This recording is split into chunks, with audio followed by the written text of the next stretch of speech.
Hello ಎಲ್ರಿಗೂ ನಮಸ್ಕಾರ. Welcome to my YouTube channel. ನೋಡಿ, ಶಿವಮೊಗ್ಗ ಜಿಲ್ಲಾ ನ್ಯಾಯಾಲಯದಲ್ಲಿ ಆದೇಶ ಜಾರಿಕಾರರು ಹುದ್ದೆಗೆ ಸಂಬಂಧಿಸಿದಂತೆ ಇಲ್ಲಿ ನೋಟಿಫಿಕೇಶನ್ ಹೊರಡಿಸಿದ್ದಾರೆ. ನಾವು ಈ ಒಂದು ವಿಡಿಯೋದಲ್ಲಿ ಒಂದು ನೋಟಿಫಿಕೇಶನ್ ಸಂಬಂಧಪಟ್ಟಂತೆ ಕಂಪ್ಲೀಟ್ ಮಾಹಿತಿನ ನೋಡ್ತಾ ಹೋಗೋಣ. ಬಟ್ ಇದುವರೆಗೂ ನೀವು ನಮ್ಮ ಯೂಟ್ಯೂಬ್ ಚಾನಲ್ ಸಬ್ಸ್ಕ್ರೈಬ್ ಮಾಡ್ತೇನೆ ನೋಡ್ತಾ ಇದ್ರ ಅಂತಂದ್ರೆ ದಯವಿಟ್ಟು ಎಲ್ಲ ಸಬ್ಸ್ಕ್ರೈಬ್ ಮಾಡ್ಕೊಳ್ಳಿ. ನೋಡಿ, ಶಿವಮೊಗ್ಗ ಜಿಲ್ಲಾ ನ್ಯಾಯಾಲಯ ಘಟಕದಲ್ಲಿ ಪ್ರೊಸೆಸ್ ಸರ್ವರ್ ಹುದ್ದೆಗೆ ಸಂಬಂಧಿಸಿದಂತೆ ಇಲ್ಲಿ 6 ಹುದ್ದೆಗಳನ್ನು ಇವರು ಕನ್ಫರ್ಮ್ ಮಾಡಿದ್ದಾರೆ. ನಂತರ ಈ ಒಂದು ಹುದ್ದೆಗೆ ಸಂಬಂಧಿಸಿದಂತೆ ಆನ್ಲೈನ್ ಮುಖಾಂತರ ಅರ್ಜಿಯನ್ನು ಸಲ್ಲಿಸಲು ಪ್ರಾರಂಭ ದಿನಾಂಕ 23/7/2026 ಪ್ರಾರಂಭ ಆಗಿದ್ದು, ಲಾಸ್ಟ್ ಡೇಟ್ ಬಂದು 24/8/2026 ಲಾಸ್ಟ್ ಡೇಟ್ ಇರುತ್ತೆ. ನಂತರ ಇಲ್ಲಿ ಹುದ್ದೆಗಳನ್ನು ವರ್ಗೀಕರಣ ಮಾಡಿ ತಿಳಿಸಿದರೆ, ನೀವು ಬೇಕು ಅಂದರೆ ಇದನ್ನು ವಿಡಿಯೋನ ಪಾಸ್ ಮಾಡಿ ನೋಡ್ಕೋಬಹುದು. ನಂತರ ವೇತನ ಶ್ರೇಣಿಯನ್ನು ನೋಡ್ತಾ ಹೋಗೋದಾದ್ರೆ, ತಿಂಗಳಿಗೆ 31,775 ರಿಂದ 61,300 ತನಕ ವೇತನ ಶ್ರೇಣಿ ಇರುತ್ತೆ ಹಾಗೂ ಇತರೆ ಭತ್ಯೆಗಳು ಸಹ ಇರುತ್ತೆ. ನಂತರ ಈ ಒಂದು ಹುದ್ದೆಗೆ ಸಂಬಂಧಿಸಿದಂತೆ ಶೈಕ್ಷಣಿಕ ವಿದ್ಯಾರ್ಥಿನ ನೋಡ್ತಾ ಹೋಗೋದಾದ್ರೆ, SSLC ಅಥವಾ ತತ್ಸಮಾನ ಪರೀಕ್ಷೆಯಲ್ಲಿ ನೀವು ತೇರ್ಗಡೆಯನ್ನು ಹೊಂದಿರಬೇಕು ಅಂತ ತಿಳಿಸಿದರೆ. ನಂತರ ಇಲ್ಲಿ ಕನ್ನಡ ಓದಲು ಮತ್ತು ಬರೆಯಲು ನಿಮಗೆ ಗೊತ್ತಿರಬೇಕು ಹಾಗೂ ಡ್ರೈವಿಂಗ್ ಲೈಸೆನ್ಸ್ ಅನ್ನು ಹೊಂದಿರೋರಿಗೆ ಇವರು ಆದ್ಯತೆಯನ್ನು ನೀಡಿ ಆಯ್ಕೆನ ಮಾಡ್ಕೋತಾರೆ. ನಂತರ ವಯೋಮಿತಿನ ನೋಡ್ತಾ ಹೋಗೋದಾದ್ರೆ, ಕನಿಷ್ಠ ಅಂದ್ರೆ 18 ವರ್ಷ ಆಗಿರಬೇಕು. ನಂತರ ಗರಿಷ್ಠ ವಯೋಮಿತಿ ನೋಡ್ತಾ ಹೋಗೋದಾದ್ರೆ ಹಾಗೂ 5 ವರ್ಷಗಳ ಸಡಿಲಿಕೆಯನ್ನು ಸೇರಿಸಿ ನಾವು ನೋಡ್ತಾ ಹೋಗೋದಾದ್ರೆ, ಇಲ್ಲಿ ಸಾಮಾನ್ಯ ವರ್ಗದ ಅಭ್ಯರ್ಥಿಗಳಿಗೆ ಗರಿಷ್ಠ 40 ವರ್ಷಗಳು ಮೀರಿರಬಾರ್ದು.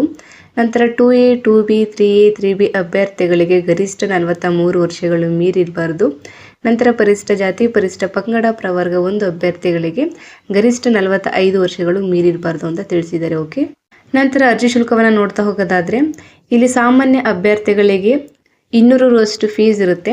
ನಂತರ ಪ್ರವರ್ಗ 2A 2B 3A 3B ಅಭ್ಯರ್ಥಿಗಳಿಗೆ 100 ರೂ ಫೀಸ್ ಇರುತ್ತೆ. ಓಕೆ.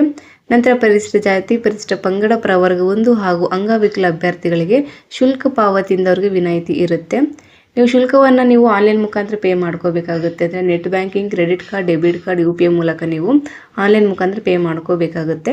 ಇದನ್ನು ಹೊರತುಪಡಿಸಿ ನೀವು ನಗದು, demand draft, postal order, money order, challan ಇತ್ಯಾದಿ ಆಫ್ಲೈನ್ ಮೂಲಕ ನೀವು ಅರ್ಜಿಗಳನ್ನು ಸಲ್ಲಿಸಲಿಲ್ಲ ಅವಕಾಶ ಇರೋದಿಲ್ಲ. ಓಕೆ.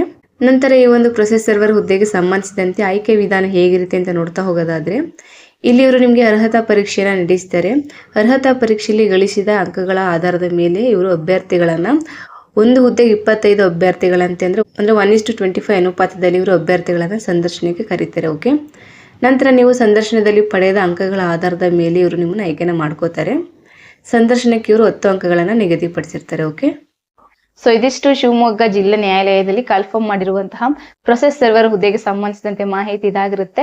ನೀವು ಇದಕ್ಕೆ ಇಂಟ್ರೆಸ್ಟ್ ಇದ್ರೆ ಅಪ್ಲೈ ಮಾಡಬೇಕು ಅಂತಂದ್ರೆ ಇವರೊಂದು ಅಫಿಷಿಯಲ್ ವೆಬ್ಸೈಟ್ ಆದಂತಹ shivamogga.dcourts.government.in ಈ ಒಂದು ವೆಬ್ಸೈಟ್ಗೆ ಹೋಗಿ ನೀವು ಆನ್ಲೈನ್ ಮುಖಾಂತರ ಅಪ್ಲೈ ಮಾಡಬೇಕಾಗುತ್ತೆ. ಓಕೆ.